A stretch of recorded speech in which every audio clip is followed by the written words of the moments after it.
Ewan ko, parang hindi ko maiisip na ako yun. Na ako si Haika. Hindi ko lahat magagawa yun kung hindi dahil kay Direk. And of course, kay Mark. So,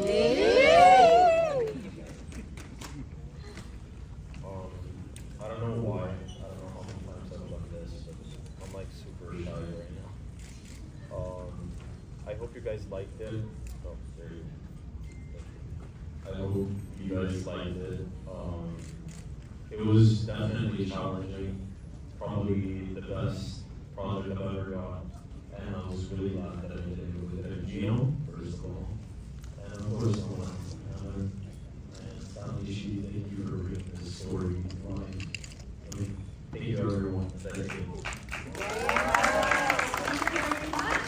And this time we will have our Q&A right at this moment. So I have here list of names that I will call in for the questions. But after this, kung sino pa po yung may question sa inyo, just raise your hand and we will give you the microphone. Alright, so for first question, it will be coming from Mark Magalia of Maganda Babuji. Mark, okay, up here.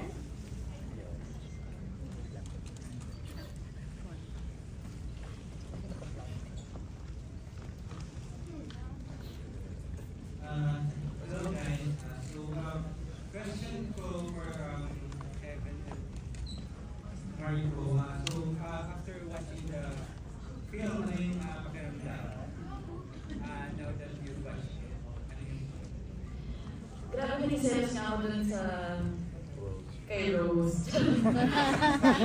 Ayan. Tapos nung nalaman natin na meron pala siyang girlfriend, tapos narinig ko rin lahat ng sobrang, alam mo yung narinig ko yung tawa, yung mga iyak nila, or basta mga comments yung lahat, narinig namin rin. Ako natutuwa ako person. Yeah, definitely, like, we just wanted to bring a story that people could relate to. And I hope, have you guys related to the movie? Yes! Okay, we're good. It feels good, you know, sometimes with the projects you have, you feel cringe, and measuring the crowd. But with this one, that's just really proud of it. Really happy about it. Okay, and for Direk, kasi I'm just wondering, saan sila nagkape? Ba't pinutol sa part na yun? We sequel pa. So the best. That's what I hope for this sequel. Kasi alam mo lang kwento na pwede puntahan.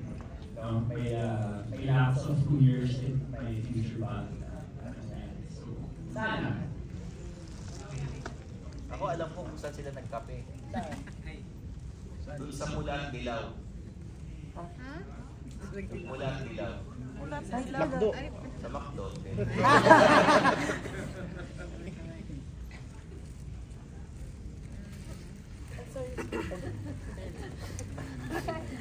Alright, for the next question, we have Pao Kanyawa, TikTok content creator and an influencer.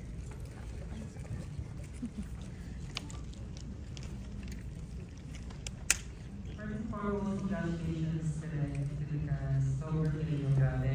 Akala ko, kung i-base ko yung post for yourself, parang nakakalain lang, but no, sobrang dali pala talaga ng movie din, sobrang heavy. But Direk, mabilis ang question, kasi parang hanging question na yung last part. May part two yun. That depends on you guys, on how much we make noise and how much this gets across as much as possible. Ako, I love to work with Mark whenever I can. I think marami pang pwedeng sa characters na, so I do. Yeah, and I love that. May title na tayo para sa part 2 kasi marami akong librong sinulat.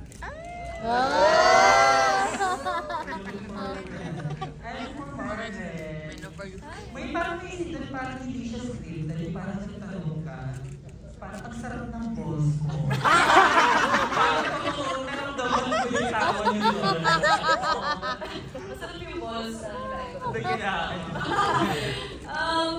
Kasi siguro 20% ng script or ng buong movie, parang si Direk, parang binibigyan niya kami ng freedom to like improvise. So, basta nandun yung context, and maalala namin for the next shot. Ganun yung nangyayari. So, yes, actually, yung isa sa mga favorite scenes ko, yung kwek-kwek, kasi sobrang natural ng banter.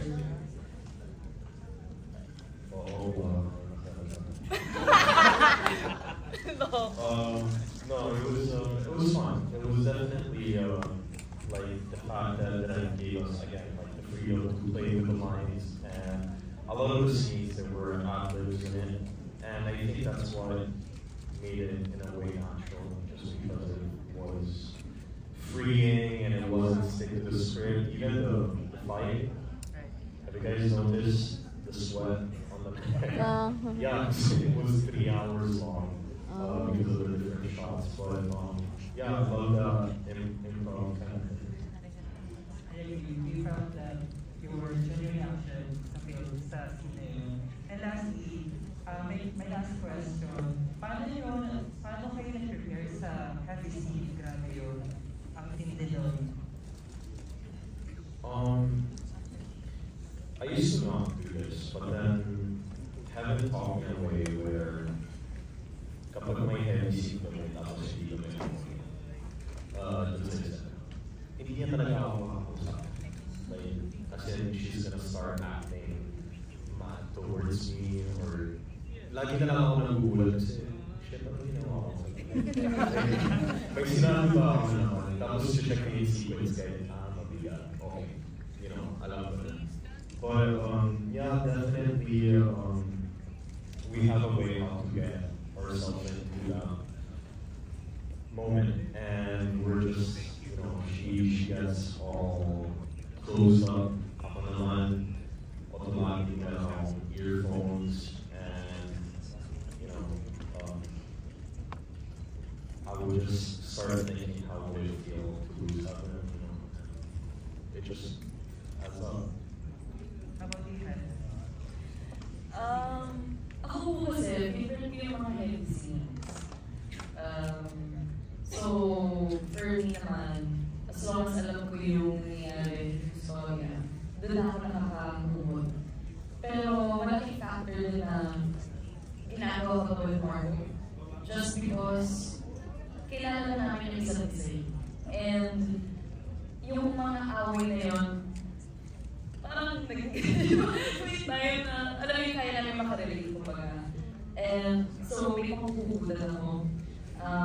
Siyempre, ang ano yan is tulungan. It's about knowing na komportable kayo sa isa't isa para lumabas yung vulnerability.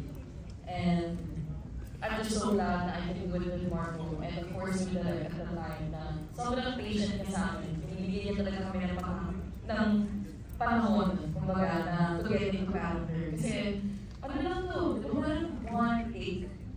Yes, one take lang to eh. Wala naman yung shots, pero one take. So, Thank you so much. Congratulations. Thank you very much. That was Papa Niamo, a TikTok content creator and influencer. Up next, we have CJ Wada of CJ Says Love.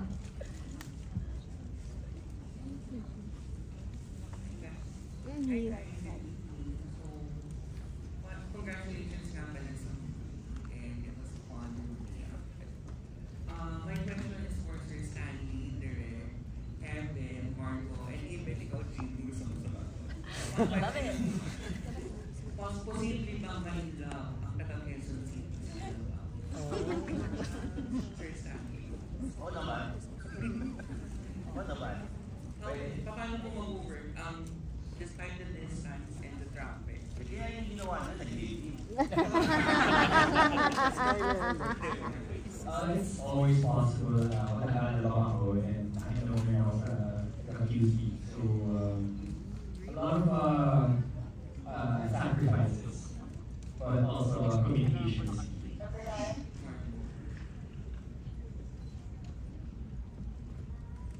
Yeah. You know, now maybe like a couple years ago, just because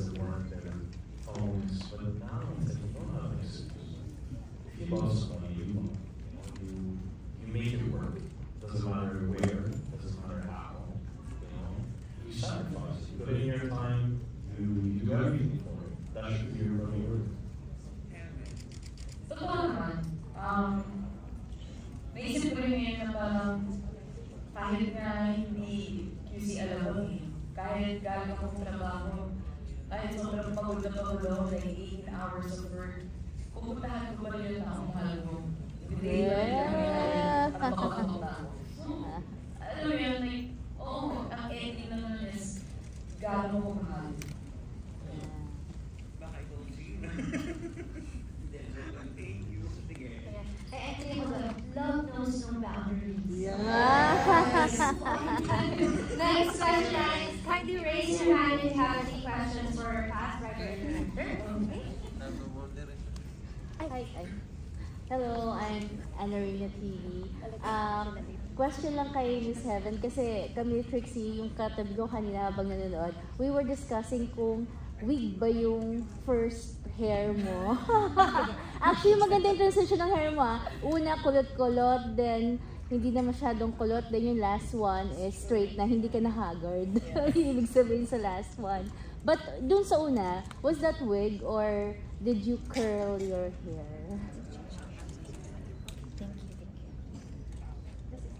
Actually, namatay ko yung buhok ko.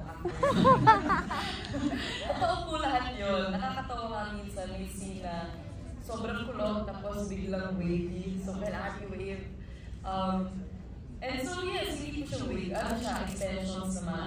Pero talagang, yes, namatay yung buhok ko. So, hanggang ngayon, medyo patay pa rin siya. Oh, nice. And observation ka lang na from your last movie na Sunny, ibang flavor yung ginawa mo doon. Tapos dito, ibang flavor din. So,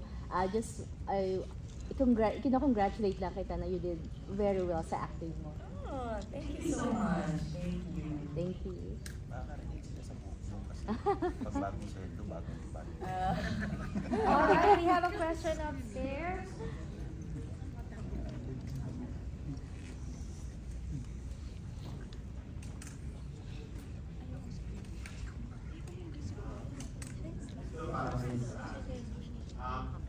Someone who has not read that book, yung this book that was based, our book was based from, how much of the book, how the movie was based on? The storyline kasi, ako yung sulat ng storyline. And then, pinresent ilalim. Siyempre, nagbago ng konti kasi, nag-pandemic, bago na yung way of life natin. So, iba ng konti. Pero, parang inadapt pa rin yung storyline na unang binigay. Diba, Direk? No, you know what, it's really he said, she said, my point of view, different point of view talaga na I really wanted to base yung what the guy thinks, sa mind niya, nasa mind niya, and these things are their versions. So, we all have their own versions sa mga away natin sa relationship. So, hindi makikita natin on both sides. And, ano ba, i-ay ka ba kayo? I-iyo ba kayo? So, mapapaspark kayo ng conversation on sino kayo as a human being, no? Sino kayo sa really. So, this doesn't have any big contrabidas or big conflicts. It's really internal. That's what I want to show. Nagwari lang yung boss, no?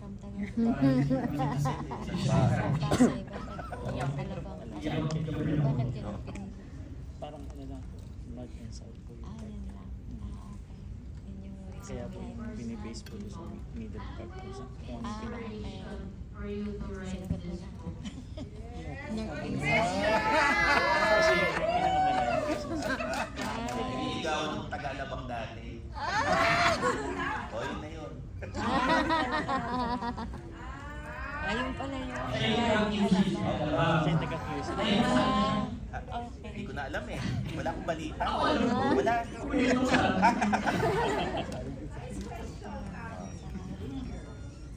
Actually, classmate ko kasi siya. Kaya alam mo.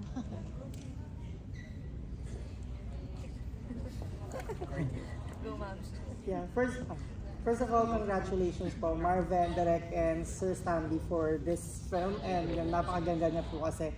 And I'm a fan of the book po kasi way back before, pero hindi ko na alam nasan yung kopya ko. So, I'm just curious po, since napag-uusapan na yung book, paano po na-develop yung character ni Aika and Tino? Since yung book po kasi is parang mga quotes lang, gano'n. So, paano po siya nagawa? Yeah. Well, nag-meeting muna kami ni Direk, pero may sinabit na akong storyline. And then yung team na nila Direk, meeting na rin sila, usapan, based on the storyline na sinabit ko sa film. Yun. Ayan, thank you for, and for, So here, I think, we really wanted, our ibang class sila. So as you can see, si Tino yung mas mayaman, si Aigre yung mas,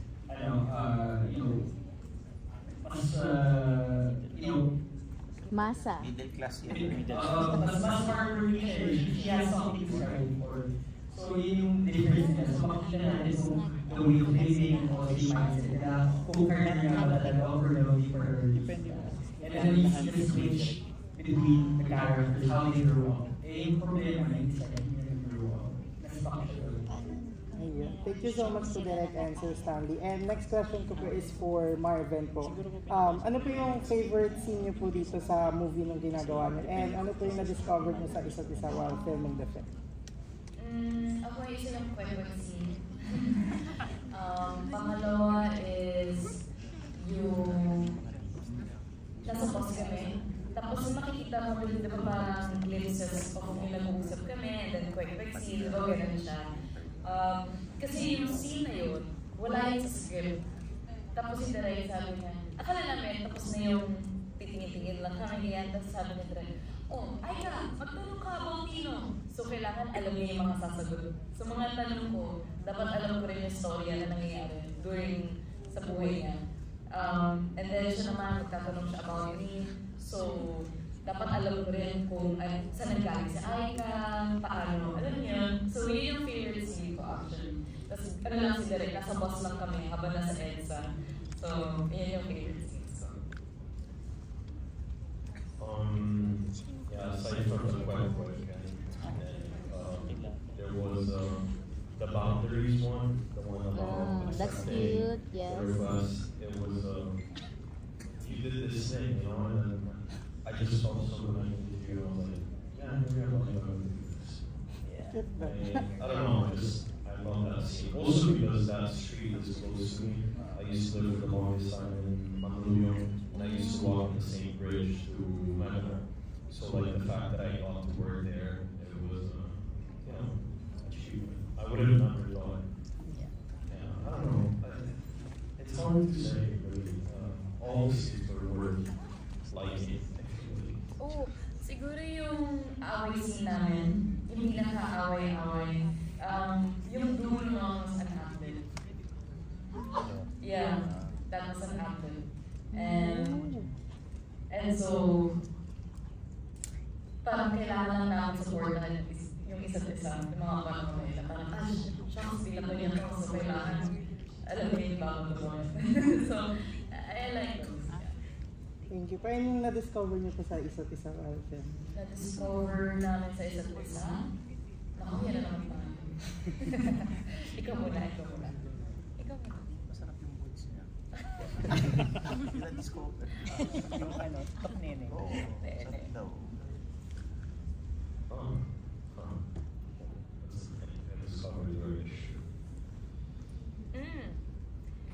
Malalim si Marco.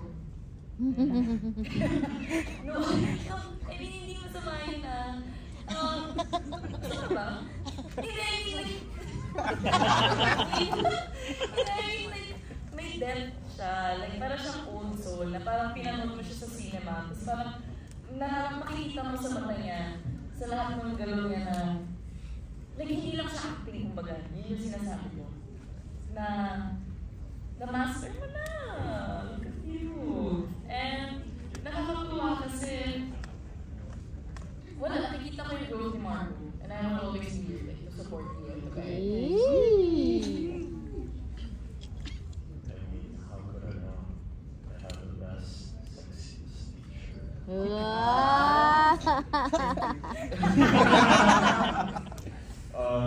No, really.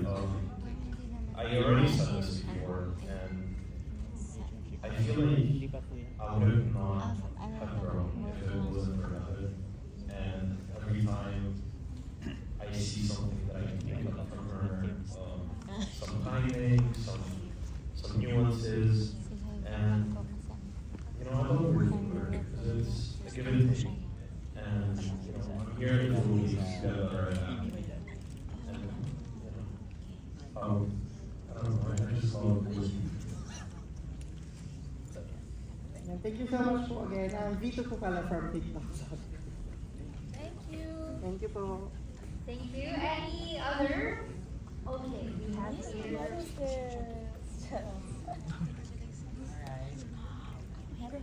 Sige, lalaksan ko na ang boses. Are you ready? So about you, my first question is love or career? Love or career? Alam mo, sobrang galing sabihin sana kung pwedeng both na lang. Pero yung realidad, talagang mapapagpili ka minsan kung love or career. And at times, kahit gusto mong piliin yung love, sadyang hindi lang talaga sumasakto. Like, ang dami kasi factors, kumbaga. And nasa ka-partner mo na yun kung paano niya i-relate na okay lang ba nag-list ka all the time, and maybe hindi yung priority mo, maybe second yung priority na yun, pero nandun pa rin naman yung pagmamahal sa isa't isa. Yeah. So, I guess it depends with the partner that you have. Kung yung partner mo very supportive, then kaya po. Pero kung partner mo mismo yung mapapiliin ka between love and career, then maybe career mo lang. Kasi dapat hindi ka pinapapiliin.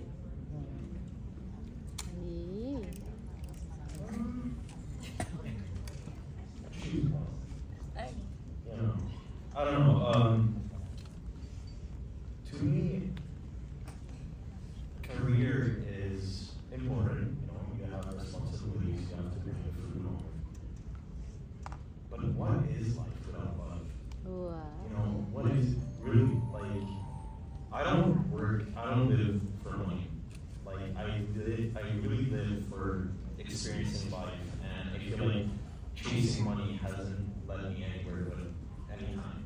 And instead, whenever I made a choice by heart, it either hurt me or taught me something. But I did. So I choose love every single time. Chocolates. So, ako, well, I meant to try now for a career, and ako naman kailangan hindi ko mag-choose eh. Kailangan sa work yung partner mo. If this is your goal, kailangan sa pag-ibig yung so, well ka din sa partner mo. So, I think there needs to be a balance. Ako, swerte ako kasi mahal ko yung career ko. Yung career ang pinipili ko. Okay, my last question is for Marvin. Small cacneric or large Oh my God! Ako dapat sasagot nito. Alam mo, depende kung ano yung mas masarap. Wala size. So ako, I'd go for Lenny. Basta masarap.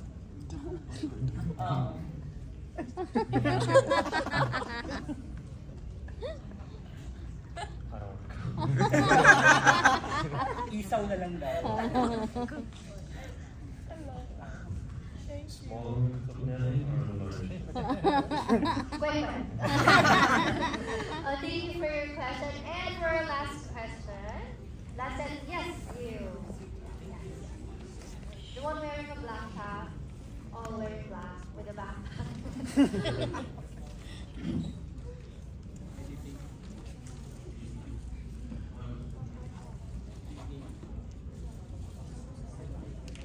Yeah, I can hear you. You can hear. This question, it just popped up. I think this question is for Direk and for Stan. After during the first few minutes of the movie, or watching the movie, I had an impression that this is familiar, I think years ago, with the movie of Nettie and James. And true enough, while watching the movie, and during the scene kumakain ako after the scene, Sparkle, and I don't know, what nag-comment sa akin na naibalik yung movie na gano'n. May similarity sila. So, what has really made it different from that movie? Baka kasi parang na-face from adaptation or whatever. Pero, I know this is come from Stanley, and Stanley is your friend. Pero, yeah, what does really make it more different from that? Well, with this one, when I read the script also, the storyline, I don't know where Never Not Love You. I'm a big fan of Never Not Love You. I'm a big rom-com fan. A big sucker for these dramas and falling in love relationship. And sabi ko na sa sarili ko, people will compare it. I mean, people will compare it also with the Liz Head or the Nadine, James, and also the Cat Metal movies. So, it will always be there, our romance. But ako naman, I just wanted to make a film that I'm a big fan of 500 Days of Summer as well. I'm a big fan of When Harry Met Sally. And I said to myself, if I'm going to make a movie about heartbreak, I want to be inspired by those films. And if you take a look at the pattern, love is love. There's pain, there's joy.